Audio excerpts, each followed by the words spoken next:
Okay, so we are live now with JW Rinzler, and I think everybody that's come here probably knows who he is.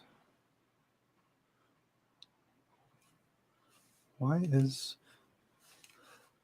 So, it's doing this really weird feedback thing where I can hear myself talking. Is it? Of course, just technical. Never mind. I figured it out. Okay. Okay. Sorry about that. So, JW Rinzler, who I was about to introduce, I think everybody knows he worked at Lucasfilm from around the time of Attack of the Clones through the end of The Force Awakens. He wrote books on Revenge of the Sith and making of books for the whole original Star Wars trilogy. He's also written making of books for many other things, Planet of the Apes, Alien, all kinds of interesting stuff, Indiana Jones, and he has a new novel out, which we're going to talk about in a second. And my friend here, my co-host, is Justin. His YouTube channel is Style is Substance. I think most of you guys probably know him as well. Justin, if you want to introduce yourself real quick, or explain what your channel is about. Yeah, so my channel is Style is Substance. I use it to discuss classic, obscure, and underappreciated films. I often cover art films, but I also like to dig into popular media from time to time. So I'm actually working on my longest video yet, which is an in-depth analysis and critical defense of The Phantom Menace. And I plan to make videos on Attack of the Clones and Revenge of the Sith afterwards. And I'm currently reading Rinzler's book on Revenge of the Sith. So I figured coming on here today would be good for research. So yeah, here I am. Okay, so the first thing that I want to bring up is that, so we decided I was calling you Mr. Rinzler. I think I'm going to go with Mr. Rinzler. He has a new novel coming out this week, which is called All Up. It's a novel about the space race, semi-fictionalized historical novel. There it is right there. I got it on Tuesday, and I have been trying to read it all. I haven't finished yet because it's very epic. It's a long book, but it's really interesting. It's got, covers the whole space race in many countries, hundreds of characters. Do you want to explain a little bit about the book and what made you want to write that? It is long, but it is also designed to be a page turner. It's supposed to be entertaining and not tedious. Why I wanted to do it is I just thought it was a way to combine a lot of great stories that were already interconnected, and I didn't see anything else like it out there. It basically covers the story of the creation of the first rocket that can take human beings into outer space. It starts out as fantasy and Buck Rogers and Jules Verne. I mean, back in the 30s and before. And of course, then these people came along and started building rockets for real. And starting with Goddard in America, and then the German army during World War II, because in the beginning anyway, they could build rockets because the Versailles Treaty from World War I didn't ban them from building rockets. And so they were way ahead. And there's this incredible drama during World War II as they're sort of trying to build these rockets that will eventually, on the drawing table were rockets that were going to be able to hit America. If the war had gone on for another, 18 months or something, I'm just speculating there, but it's possible that they could have built a rocket that would have hit, the eastern states. And so it was a very close thing. I think Eisenhower said famously that it was about 6 months that could have decided the war or prolonged the war for a very, much longer time, as if the V2 had been a little bit more on target. And if the Allies hadn't been able to overrun the sort of movable bases that the German army had to launch the rockets from. Anyways, it was a hugely exciting story. And a lot of the characters who are actually opposing each other in World War II then start working with each other post-World War II as the Soviet Union and the United States enter the space race, because now the Germans have made rockets a viable weapon. And then, there's all this stuff that happens, and there's things that exist on the periphery that you couldn't really talk about in a standard nonfiction historical book because they're hard to prove, like whether people were reverse engineering things from recovered flying discs, as they called them back then. The role, if any, of Freemasonry in all of this. There were quite a few Freemasons in the space program. And spying, just general cat and mouse stuff. And then there's some pretty dark stuff in terms of the America in the post-World War II era, as we employ ex-Nazis to do a lot of, or at least some of our dirty work in a way. And a lot of this that's all been documented elsewhere, but all up brings it together. And what I hope is a really fun, page-turning story filled with historical, most of the characters are historical personages, and a few of them are composite. And I feel like I probably talked too long about it already, but No. Oh no, that's fine. people are telling me, early readers and people who've got it the last couple of days are enjoying it. So I hope people are. No, it's I have I guess probably somewhat superficial knowledge of the real history. But just as a novel, it's really entertaining. It's really cool to see how it all ties together across the different countries and different centuries. Even you start out with the scene that's about 400 years ago, 300 years ago, and yeah, it's really interesting the way you've kind of connected the whole historical sweep of all these things. A lot of individual little pieces that I knew about, but that I hadn't ever thought of in one story before like that. This is your first novel, right? It's my first independent novel, I guess you could say, or a traditional novel. I wrote a licensed novel, Indiana Jones novel. Oh, right. Okay. It was around 2008. Yeah, so over a decade ago.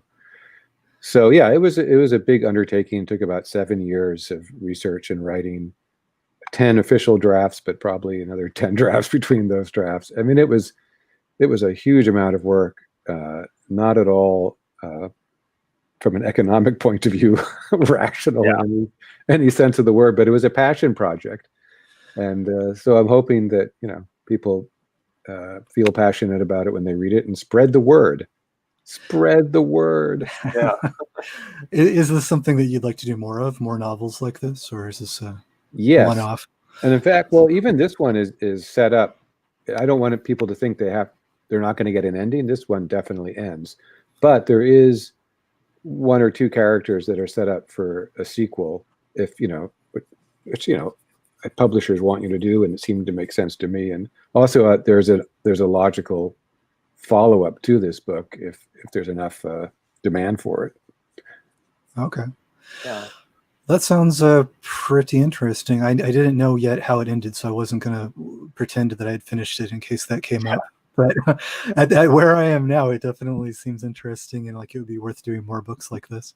And since this is a Star Wars live stream, I should say that I think I called it an Easter egg on my own thing, but it's more like, as somebody pointed out, it's more like a Star Wars cameo in the book, which for fans might be kind of fun. And there's a number of interconnections. Justin, that might interest you, between Fritz Lang's Woman in the Moon, and where I think Fritz Lang invented the countdown, and the technical advisor on that was Herman Oberth, who was the mentor of Werner von Braun, who's the lead engineer and sort of organizer of the V2, who comes over here in Operation Paperclip. And then there's connections between Buck Rogers and Jules Verne, and people who, particularly people read stuff that was comic books or novels, and they said, well, let's make this could be real. I want this to be real. And I find the connection between what is imagined and what becomes reality, and then the reality leads to more things that are imagined, which then feeds more reality. I find that kind of leapfrogging or interconnectedness to be really fascinating. It is, how these things get used in fiction. I think I probably originally knew what Operation Paperclip was because of X-Files. That was Right. the whole thing in there. This isn't strictly a Star Wars podcast. We can talk about, whatever. Actually, I wanted to ask you a few questions about your Aliens book. Yeah. Sure. So you did a book about Alien last year, and you have one about Aliens coming out this year, right? Right. And then, did you interview Ridley Scott for that Alien book, the first one? I did. Yeah. The whole reason for it was because there was Steve Asbell at Fox, was good friends with Ridley Scott, and he would hear these stories that Ridley Scott was telling him, and he was saying, "We got to get these stories down, and in a book, it would be great." And so Fox set up a meeting between me and Ridley Scott in LA, and it was a long form 2.5 hour interview. This was like last year or 2018? A couple of years ago, whenever I'd have to look it up, but in the beginning, I'd done a lot of research, and so I was starting to write, and then I interviewed Ridley Scott, which was a great honor, and he was really on his game, so it was a lot of fun. Did he have anything to say about his ideas about the prequels, the Prometheus and Covenant, and what was supposed to happen after that? I'm sure he does have things to say, but I didn't cover any of that. You didn't talk to him? I had a limited amount of time, so I had a set number of questions I needed to get to. Are you interested in writing about Prometheus and Covenant also, in addition to like the other? I've written 2 books on the Alien franchise. I think that for me, that's probably enough. That's fair. Yeah, I gotcha. No Alien Resurrection book. Well, Fox told me that they didn't want to do Alien 3 even. Yeah. Oh. And I think once they were bought by Disney, it was pretty unlikely anyway. Yeah. That's fair. I actually like Resurrection a lot. I'd be curious to see a book about that. But I guess this is something I was going to ask later. But did you ever start working on making of books about the Star Wars prequels, Phantom Menace, Attack of the Clones? No, I mean I started working where the books were already in process for episode 2. But the manuscripts hadn't been turned in, so I ended up editing the making of and art of for those 2 books. But I had a little bit to do with the final form. But I never started writing my own version. Disney asked me a few years ago if I would be interested in doing it, and I said yes, but that's as far as it went. So probably a pretty low. I would love to have a complete set of 6 books from you for the 6 George Lucas Star Wars movies, but probably not going to happen anytime soon. I would doubt it. Episode 1, I'm glad that you're doing a defense of it. I've always thought it was a really good film, and it is. Yeah. I just could not. Was just utterly baffled by people's, some people's, and people who I'm friends with. I just don't understand why. What is it that you don't like about this film? I mean, it's got an incredible lightsaber fight, even on a superficial level. It's this unbelievable pod race. What is so bad about this little kid? I just don't get it. I thought he was fine. I mean, this passionate hatred. Yeah. It's not bad. That's the thing. That's what I'm going to highlight. I think there's a lot more now. There's a new generation that grew up with that movie, and I think when if they were 10 years old when it came out, they don't see any difference between that and the original trilogy. Or a lot of them I've even found prefer Phantom Menace and Attack of the Clones. Yeah, I mean, none of the Star Wars films, except maybe the New Hope, is more or less perfect. I mean, I think A New Hope comes pretty close, and probably Empire too. But then the other 4 films all have enormous flaws, I guess you could point, but they also have enormous assets, and they're assets that are so amazing that they kind of blow other movies out of the water, because when they work, they really work. And yes, there are problems with them, but they're still interesting and fun. I don't even think there really are that many problems. I think a lot of it is just like I think a lot of it's just like entitled fans of the original trilogy that basically just want the same thing over and over again, and not really. And it's, I think a lot of times the criticisms are based more on them not getting the films that they wanted, without even really understanding what they want.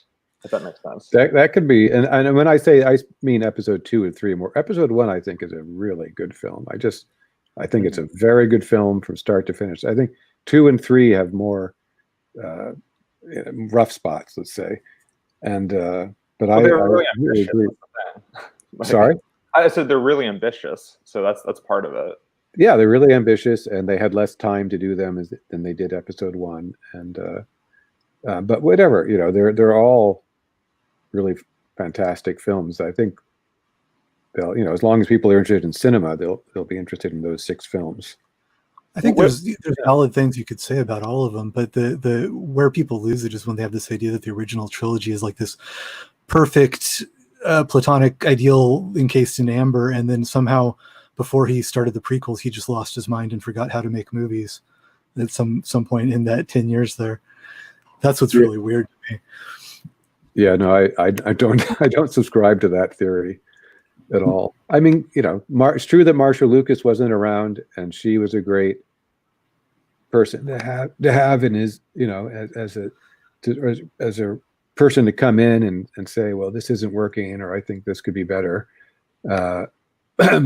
But he still had a lot of amazing collaborators. Ben Burt is there for all 6. John Williams is there for all 6.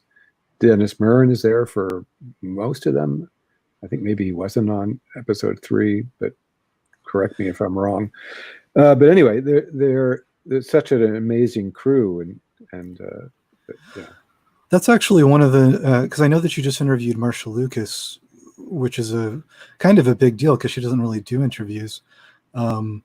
With a lot of the people that don't like the prequels, their ideas that anything that they do like about the originals, they say that somebody else did it. It was Lawrence Kasdan or Irvin Kershner, and they don't give George Lucas credit for any of the stuff that they actually like. And I've seen a lot recently this idea that Marsha Lucas saved the movies. And I mean, I'm sure that she contributed quite a lot. I'm sure she did important things.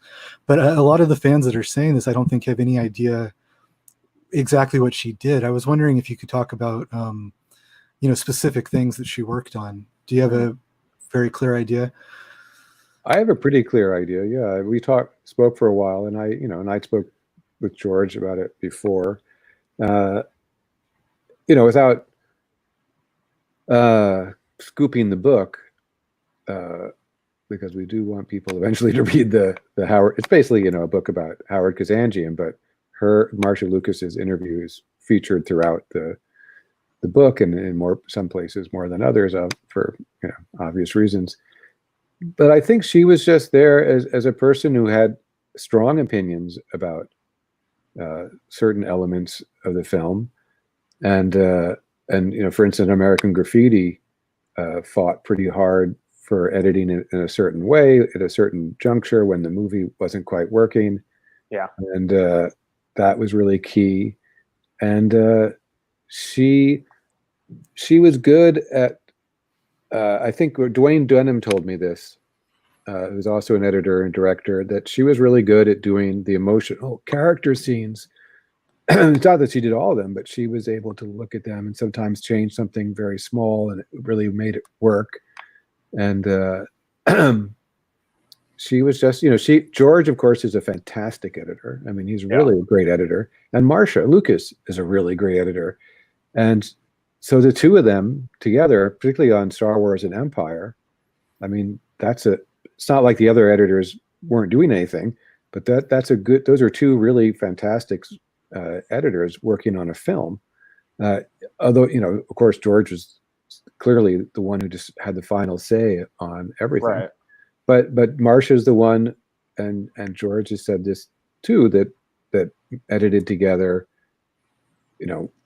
basically the attack on the Death Star, which is one of the most incredible pieces of editing in the history of film. But then he was also there too, so he has to get credit as well. And Marsha certainly wasn't saying anything like, now I want credit, damn it. No, she doesn't like giving interviews. She thinks George deserves all the credit, but she did do a few things, and right. So she was talking about those things. I liked it how you put it in your stream that you did a couple of weeks ago, that all the collaborators contributed things. He had amazing collaborators, but that, you know, the what held the movies together was that it all went through Lucas, right? You know, that he would be the arbiter. Yeah, Marsha Lucas wasn't working with John Barry. She wasn't working with Ralph. I mean, you know, she wasn't on set with Kirshner. I mean, George is the one who's on it from A to Z. And as he used to say, you know, answering 1,000 questions a day when they're filming. That's a, you know, whatever it is, a huge number of questions, all of which are, if you get, you know, more than whatever percent of them wrong, your movie starts falling apart. And so he has to have full credit. And I think one of the things that I was interested to discover in writing about episode 5 and 6 was that, you know, George really wrote the scripts. He wrote the story. Lawrence Kasdan was important, but so was the Hikes on Star Wars. They came in, they polished it. They made some characters better. Like George said that Larry Kasdan really helped the Yoda character, and I think the Emperor. But George is the one who did the heaviest lifting of creating the basic structure and storyline, and for most of the scenes in the scripts as well. And so it's not fair to him to say that he shouldn't get credit for all 6 films. That's something I refer people to your books on Empire and Return of the Jedi, and that I really love in those books is you have like transcripts of the story transcript meetings, and you have all the different drafts of the screenplay. So you can really, you know, if there's debate, you can really look and see like, okay, this came from Lucas, that came from Kasdan. And that I thought was really, really, I haven't seen any other book that breaks it down in that amount of detail.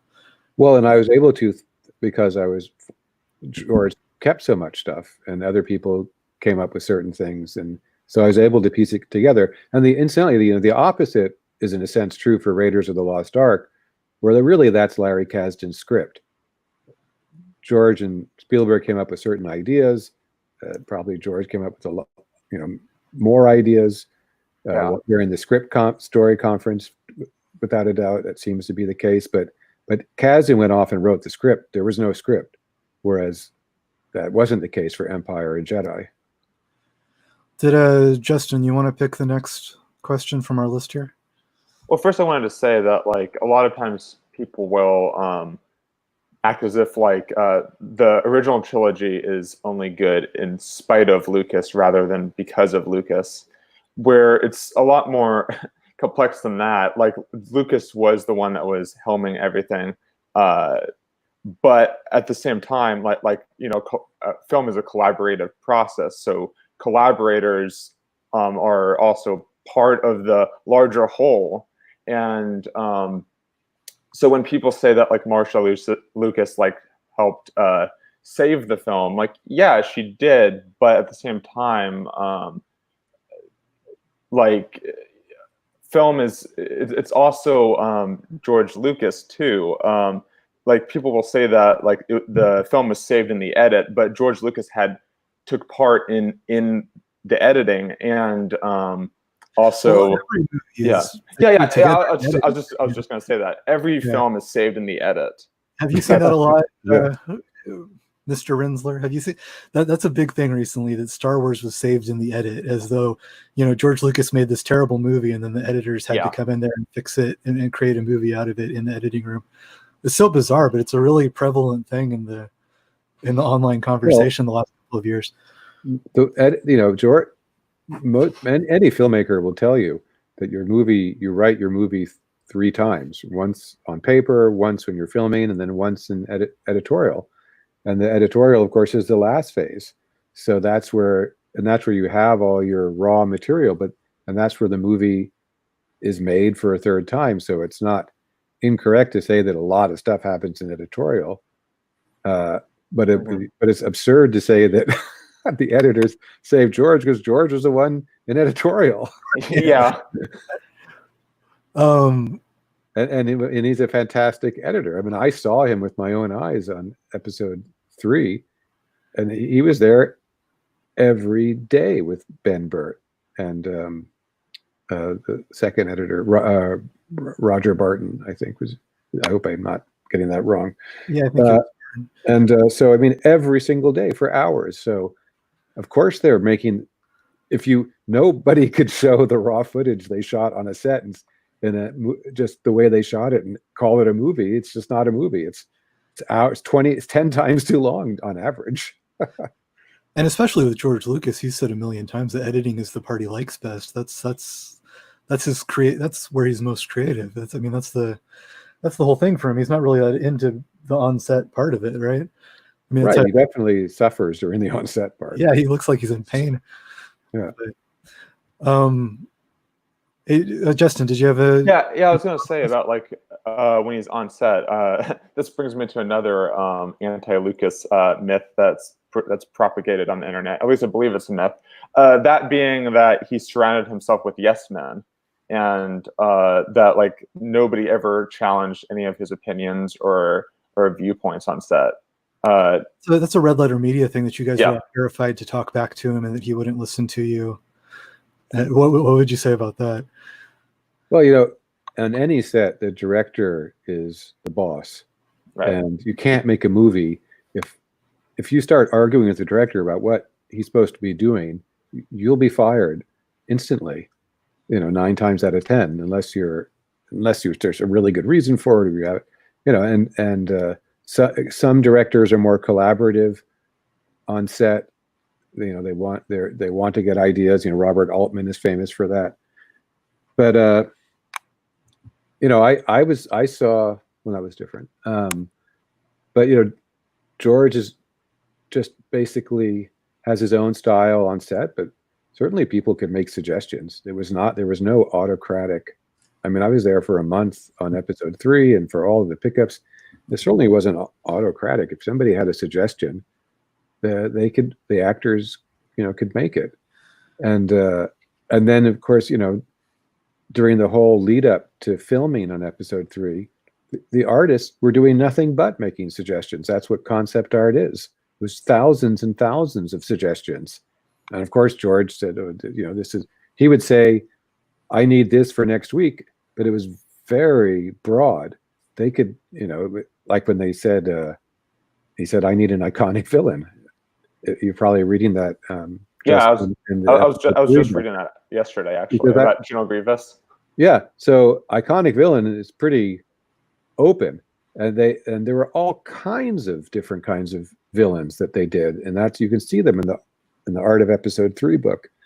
And of course, George picks one, and then they refine and they refine and they refine, and it goes in different things happen. But it's all collaborative. All of it's collaborative. And you worked with him too on Clone Wars, and I think you described it as basically he just had a story pitch, and then he kind of let you run with it, right? With your in the writer's room, he would just have a couple sentence story pitch that, I mean, it wasn't a pitch because we were going to do it. This is what we're doing. But then other people, but it was 1 or 2 sentences, and you need 100 sentences for an outline, and then of course the writer would go off and do it him or herself anyway.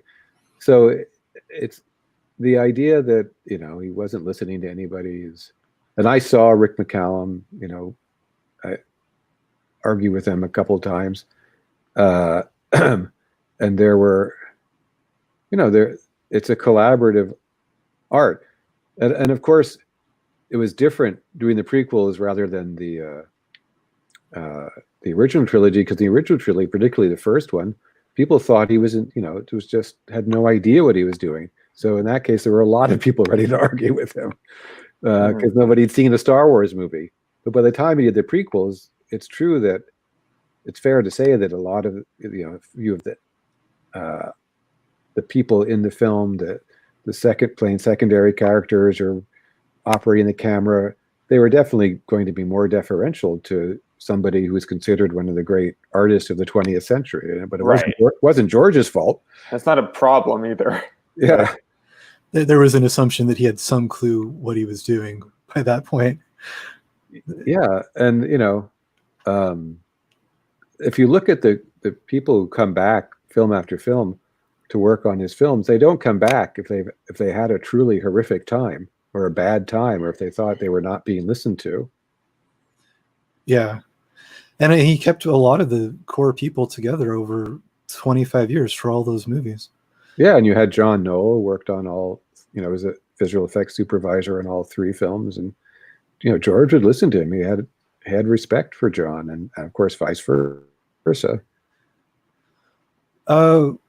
One thing I wanted to ask about that I thought was really interesting in your book about A New Hope was, I think in there you talk about a story treatment from way back in like 1975, and it mentions midichlorians.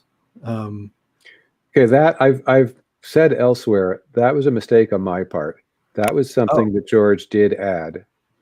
Okay. And I should have put it in brackets, and it was just an editorial mistake on my part. He made 2 or 3, changes for that stuff that he'd written back in whatever it was, 70, I think it was 77. And I should have put it in. I think we did put it in brackets. I think if you buy an edition of that book now, it'll have it in brackets. And we're going too fast, and I didn't have time, and I just made his changes, and I didn't realize that people were going to go, "Oh my God, he said midichlorians back then," and it was just a mistake on my part. Okay, that's very interesting to know, because my question was kind of about from reading the different drafts and stuff about that type of apocrypha about his forced cosmology, the stuff like the Journal of the Wills and that type of thing that didn't actually make it into the movies, but it seems like it was part of his plan to some extent, going way back. Well, a lot of it was. He only changed about 3 different words, but one of them was midichlorians, and I just didn't understand. It's one of those days, and it went in, and we printed the book, and people started quoting it later, and I said, that's it. I better fix that. Well, that's really good to know, actually, because that is a point of debate for people. Justin, did you want to pick out another question off of here? Yeah. How involved were you on the Clone Wars, and how involved was George Lucas? Well, I really wasn't that involved. I mean, I was at the company, and I was editing books about it, and I met Dave Filoni when he first came on. I mean, we would see so we were involved. Licensing was always involved. Publishing was always involved. But personally, the only thing that, in terms of writing, it was just when I was part of the season 4 writer's room, and then I wrote episodes that ended up in season 6. It's a long story, but anyway. Okay. But in a way, it was fun because we didn't break down those episodes till later, so it was just me, George, and Dave Filoni, and the head writer Christian Taylor in a room. So that was pretty unforgettable experience. But George was very involved. I mean, you could ask Dave. I mean, George was pitching the stories, at least starting with season 3, and he was still involved with season 1 and 2. It's just they didn't get I don't think they got their working MO down until season 3, but I could be wrong about that. But then he was really into it, and he would be in the editorial, I think, a fair amount of time. But only Dave could tell you better than me. But I know that he was enjoying it, and he's spending a lot of money on these animated shows, much more than any sane person would have spent. Well, since so you were involved in the publishing arm, so they would kind of bring you around like to do book tie-ins, or just so you'd be aware of the behind the scenes, what was going on with it, or? Well, we were involved in different ways, but one way that everybody in publishing was, and everybody in licensing, is we'd go to we had a big theater at Big Rock Ranch, so we'd go up to Big Rock and seemed like every couple of weeks, and see whatever the latest, or maybe every month, or see whatever the latest episodes were that were ready to be seen, because we all had to know what was coming down the pike. And we were doing kids books and YA books, and it was a big licensing push behind Clone Wars. We're I don't know exactly how many, because I've heard conflicting reports, but I've heard for the live action Star Wars Underworld show that they got as far as writing 50 to 100 scripts, something like that. Do you know, or can you not talk about that? I don't know, actually. I met Phil Sostak. He was the art department coordinator when they were doing a lot of that early concept art. He was up there in what we call the attic of the main house, Skywalker, and I was up there working with George Lucas on this book called Frames that took 5 years. So I was on the periphery, but I wasn't involved in what was really going on. I saw a lot of the art because it was just pinned up on the walls.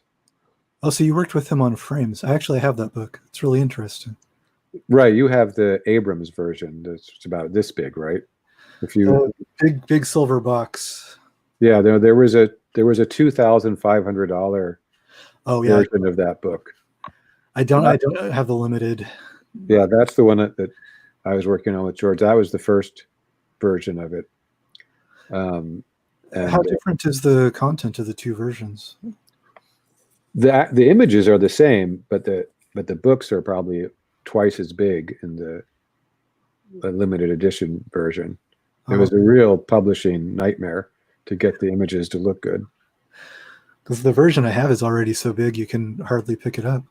I've never seen. I knew there was a limited one, but I've never seen it in person or anything. The limited edition was, hardly anybody. We only printed in the end about 400 copies, so hardly anybody has it.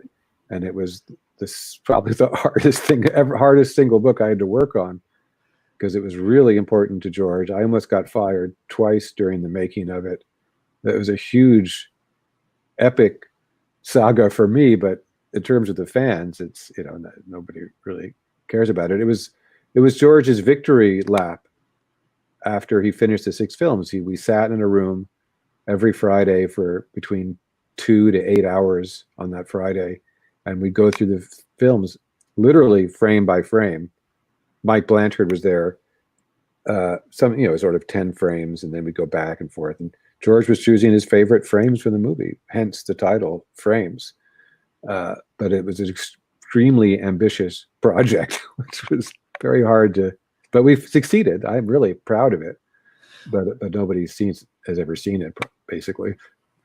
Well, the version that I have is pretty. It's interesting that you would say how important it was to him and how much time he spent on it, because I was thinking, this must have taken forever to go through the movies and find all these frames, and a lot of the online critics that I saw were just saying, oh, it's just random screen captures from the movies. This just proves that Star Wars fans will buy anything.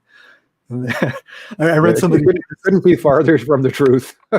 Yeah, I read somebody saying this is Lucas pranking. He's just seeing if he can put out anything that he wants and fans will give him money for it. That was one of the comments that I read. But I thought he really incredible amount of work. He really did it for his friends. He really did it for his close filmmaking friends.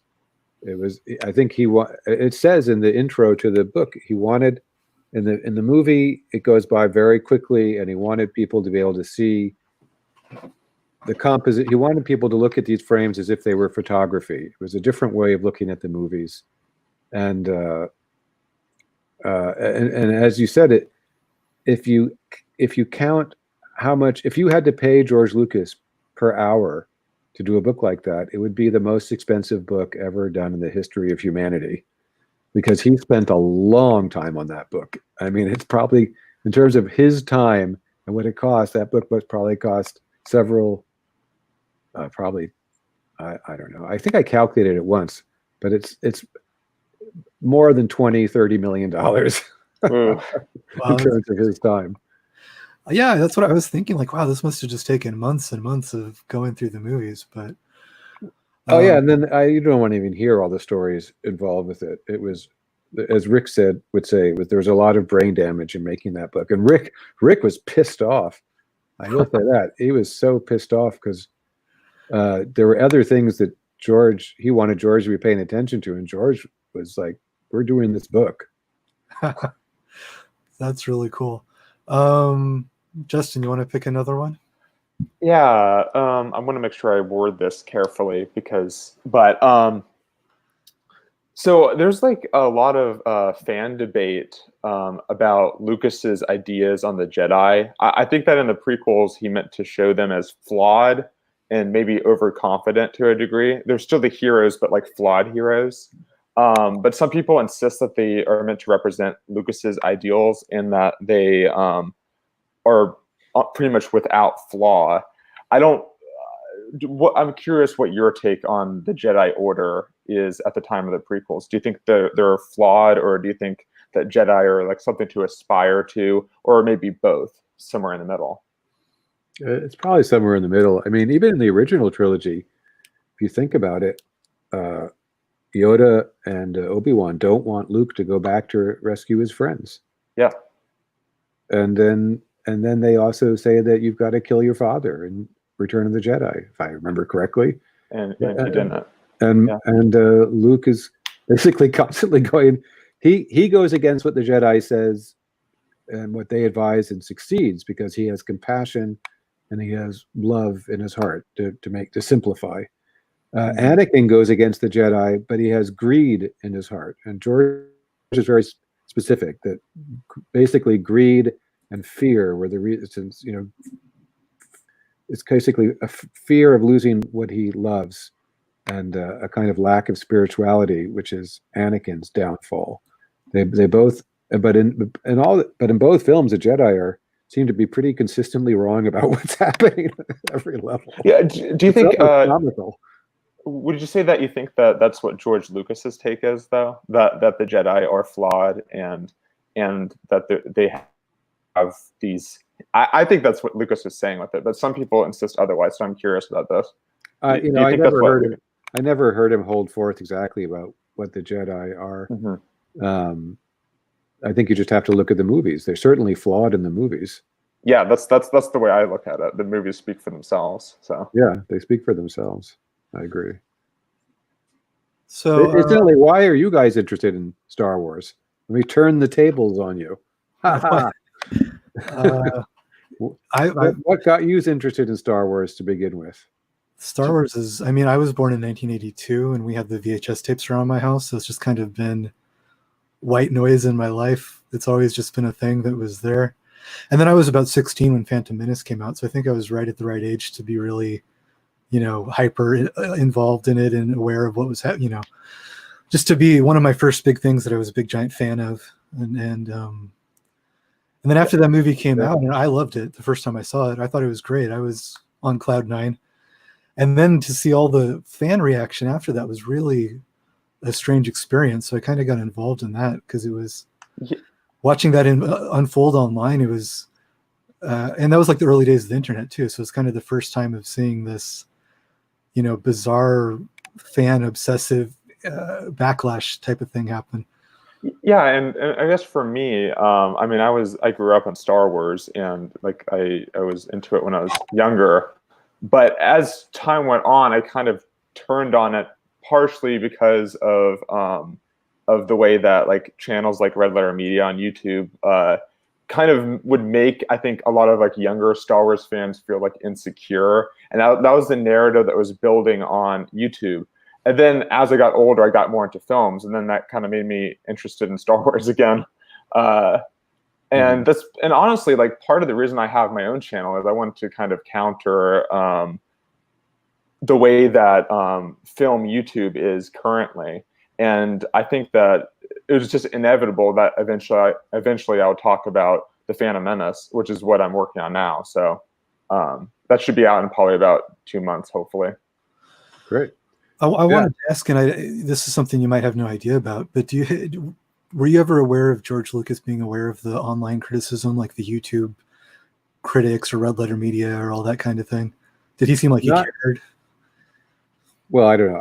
I don't know if he was aware of that or not. I know that in the writer's room for season 4, I'm not exactly sure how, but there'd be certain fan films that were comedies that and send-ups that we'd watch, and he would laugh louder than all of us. He thought it was hilarious. I mean, the stuff that was done in a spirit of fun, he really liked, and that's why he did that whole show, Star Wars Detours, which, as far as I know, has not seen the light of day.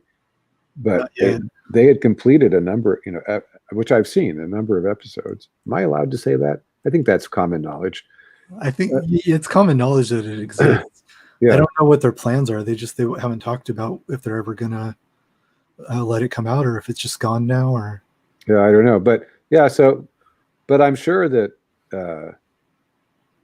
George was only human. I'm sure if he read a vicious article in a newspaper or something, and he read it, some of it would just be water off his back, but some of it probably affected him. I'm just guessing. So he did engage to a certain degree. He did read stuff and see stuff, but He was more of a newspaper kind of guy. He wasn't looking. He was not a computer guy. He was not on the internet. I feel confident in saying that. I mean, at least back then, you couldn't. Well, I mean, I'm sure as kid. Well, I don't know, but my impression was that George liked to read the newspaper, and I even saw him interviewed once by I think it was the head of School of Journalism at UC Berkeley. So he was kind of a news junkie. I had one other thing that I'm also not sure if you would know about this, but there's been a lot of debate about the 4K versions of the movies that have appeared recently. And I've seen people both say that I know before he sold the company to Lucasfilm, Lucas was working on the 3D versions of the movies. And I've heard people say that the 4K that we have now is something that he was working on for the 3D versions. And then I've heard other people say that Disney made these 4K scans of the movies. Do you have any idea if that was something he was working on with the 3D release? The rescanning of the films and re-rendering? I don't know. I don't know. And if I did, I think it would probably be NDA stuff, although I don't know why, but I really don't know. I mean, the 3D stuff, yeah, that clearly he was, and they showed didn't they show episode 2 and 3 3D at one of the conventions or something? I think, yeah, episode 2. Oh, really? I didn't know that. Convention, maybe not episode 3, but I think episode 3, it had one showing somewhere. I can't remember exactly. So I knew that he got that far, yeah, but I wasn't sure about the original trilogy. What sort of work had been done for the original trilogy? Yeah, I really don't know, but I just certainly didn't personally see anything. And I know that he was very gung-ho about 3D. I mean, he was excited by the new process to do 3D. Okay. Well, we have about 10 minutes left. Is there anything that's important that you'd like to ask Justin, or if people have anything in the comments that's important to them, get it out now. Let's take a look at the comments. Let's see. Yeah, you can look at the comments and I'll find something else. Yeah. Yeah, it looks. I didn't realize there were all these comments going on. Yeah, it's in the live comment section. Yeah, I haven't been reading all of them because my brain can't do that many things at the same time, but I've just been glancing. How would you just like real quick off the top of your head rank the 6 Star Wars movies? What would you be? I'm not going to get into that. No, okay. I'll say that for me my favorite is, and I think I would argue that it's still the best one, is A New Hope, or Star Wars as it was called when it was released. That to me is it's the only one that has a beginning, middle, and end. It stands on its own, and it has all the heavy lifting of creating that universe, and it has the most incredible score written by John Williams, and it has John Barry as the production designer, who is really key. I mean, talk about George changing something in the manuscript. It was something that I wrote, or something I can't remember. Maybe he said it. He changed something that he wrote, and he crossed out like John was very good or something, and George wrote John Barry, was a genius. He used the word genius, and that's the only time I've seen George do that. So that to have him designing, he doesn't get nearly enough credit because he died during Empire, and so he hasn't been around since then. And he was a force to be reckoned with, and really a great craftsperson / artist, whatever you want to call it. And then you had Roger Christian too, doing as one of the art directors / set decorators. They had such an amazing crew on that first one, because Roger Christian then went off and did Alien. Yeah. And then you had Joe Johnston, you had Dennis Muren, you had Phil Tippett, and Richard Edlund. I mean, just John Dykstra. You had such a powerhouse of people working on that first film that it's just, you know, one of those things. It was like Lauren Peterson always calls it Florence during the Renaissance. Yeah. Yeah, I've said that about the first movie. It's just kind of this miracle that just everybody on there was having a moment. And you have John Williams and you have Ben Burt, and it's just, you know, Ralph McQuarrie, just everybody on the movie just happens to be doing career defining, brilliant stuff. And yeah, career defining stuff and stuff from, you know, like every single thing they did was a prototype. It's a miracle that it came together. Just a miracle. Speaking of design and stuff, I haven't read your Rick Baker book, but I just saw that you did a book about Rick Baker's makeup and everything. Can you talk a little bit about that? What's in that book? Well, and Rick Baker was, you know, involved with Star Wars too. When they came back and to do the Cantina pickups in Hollywood, they're like, hey, who can we get to help? And Rick Baker's, I think Rick Baker was recommended by a couple of ILMers. I don't want to get the names wrong, but it was definitely, and so George met with Rick and they hit it off, and Rick just thought, oh my God, cool. We're doing a cantina full of aliens, and just did like more, you know, he probably worked out to getting paid 25 cents an hour, but he was so excited to be working on this movie that at this, you know, he didn't know if it was going to be any good. He'd seen, I think George showed him some bits and pieces on a movieola or something, but he was just so excited by the concept of it. So then you had Rick Baker doing that. So yeah, I worked, and so I worked with Rick for, you know, off and on for probably a year or something on this book, which is the grand opus of showing his work. And I knew very little to nothing about dimensional makeup, and it was like getting a crash course taught by one of the great, if not the greatest master of dimensional makeup. It's another really big book, right? It's a lot of photography of his makeup work and everything. It's 2 volumes. Yeah, it's something like 700 pages, and yeah, instead of doing the making of one book, I had to do the making of like 35 different movies. Of course, not in great detail, but I had to at least have a beginning, a middle, end talking about these movies. But so I learned a huge amount. I mean, and it's so much fun, you know. And Rick's obviously a little bit older than me, but still slightly similar in that Famous Monsters was so pivotal in his life. And I remember reading Famous Monsters magazines, you know, those of us who were born in the late 50s and early 60s, you know, there was no video at all. And we always say this, but you have to remember, there was no video at all. It was on TV and then it was gone.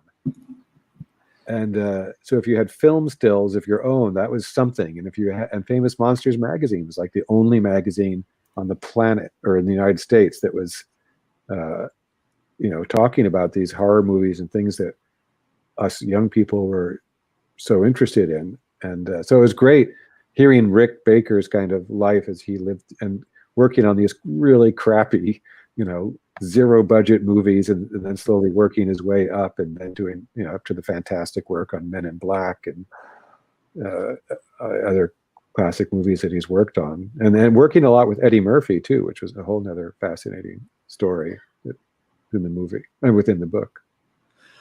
Did you find anything in the comments, Justin, that we should ask at the end here? Well, actually, I have my own question. Okay. We don't have to listen to the comments. Yeah. That being, George Lucas has said several times, especially around like 2005, that after Star Wars, he wants to return to more experimental films. I guess like really experimental films. And I'm curious if you know if he's like done anything, maybe like privately, or plans to. That's always been something.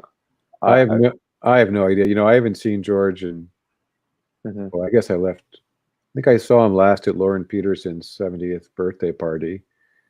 And so, you know, I was an employee, but we were not, he wasn't calling me up so we could go see the movie, you know, go out to the movies together.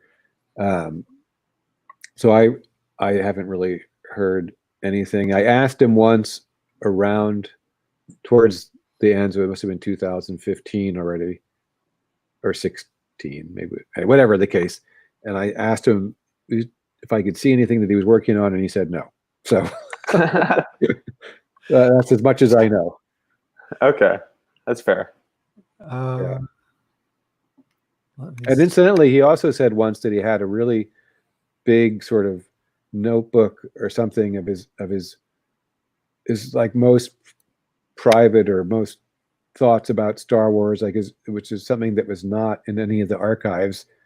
And he only mentioned it once. I can't remember for which movie we were talking about. And I asked him if I could see that, and he also said no. So, All right, so that's fair. there's one important archival thing that I have not seen related to Star Wars, and it probably has other. It's probably, I don't know. Right. Maybe somebody who comes in, after George has passed away and does the definitive work on his life will have access to that. Mm-hmm. I think they were talking about during the Clone Wars story meetings that he had some sort of notebook that he's kept around since like 75 with his big ideas about Star Wars that he brought to some of those meetings, and ideas about, the cosmology of the Force and that kind of thing. Said, I don't know if that's the same thing that you're just it sounds like it. Sounds like it could be the same thing. Yeah. something like that. Yeah.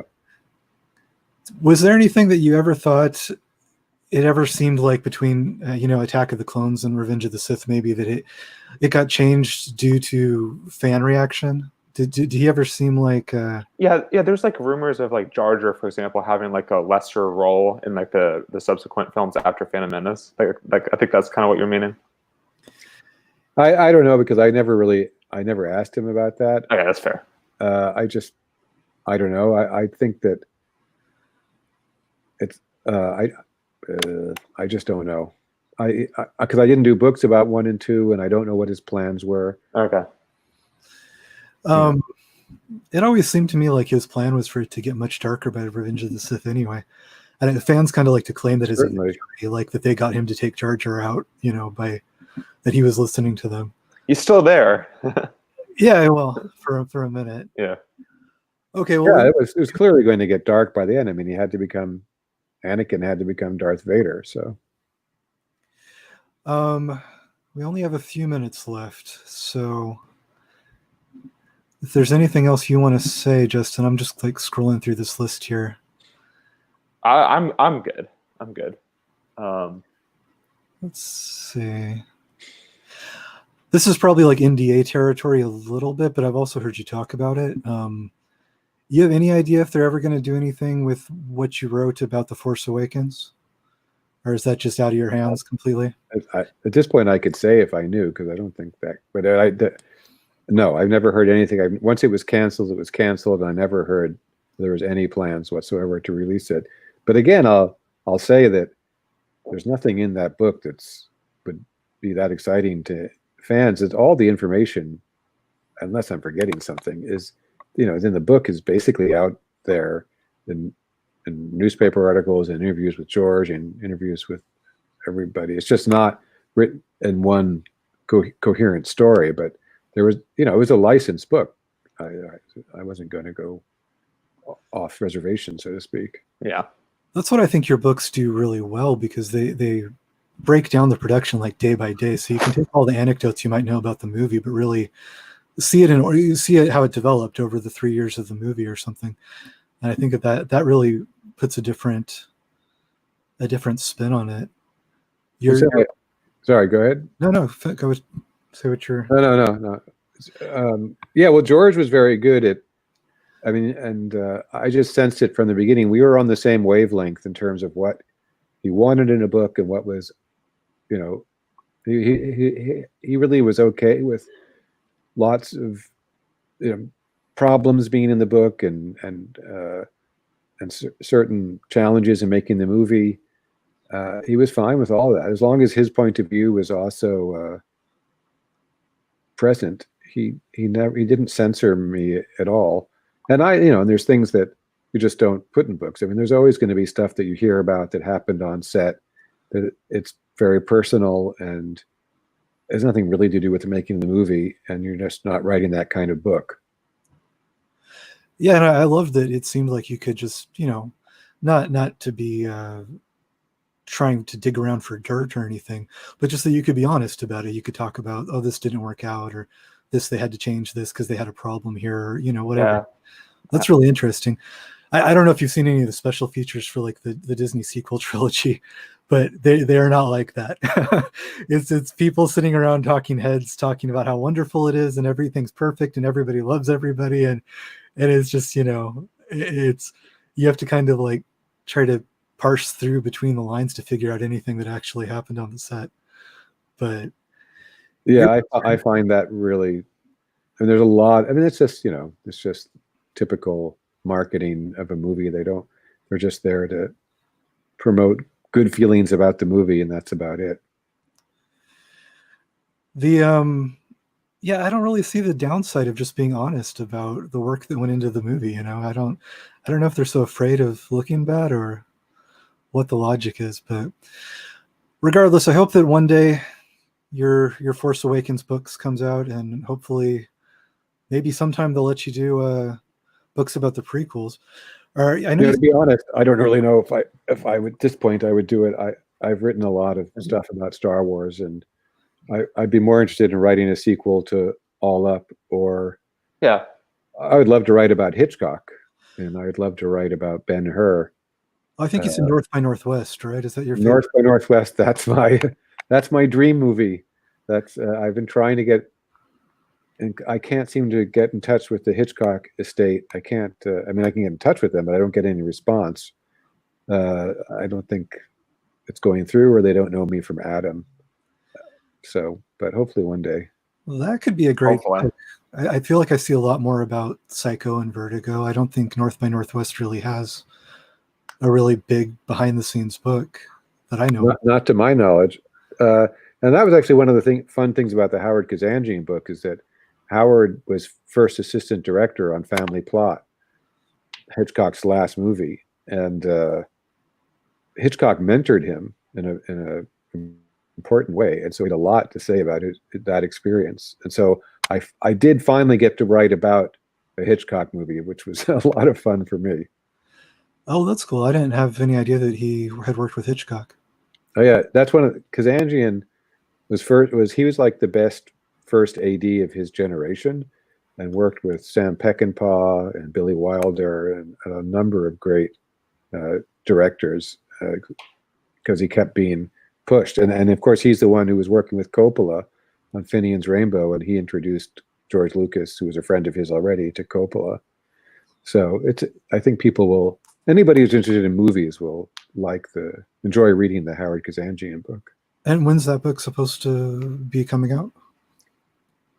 Spring next year. Where I'm hoping there's going to be a kind of deluxe version. It's not a coffee table book, though. It's just a standard nonfiction sort of trade hardcover. Yeah. We're going to do a kind of clamshell case deluxe version with bells and whistles, but we'll be able to announce the details hopefully in a couple months.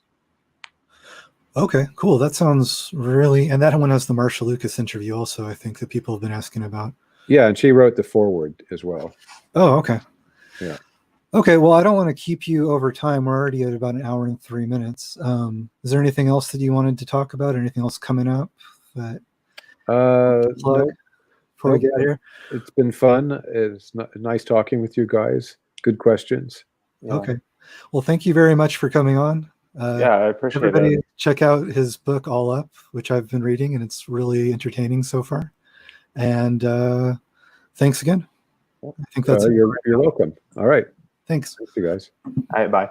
Bye.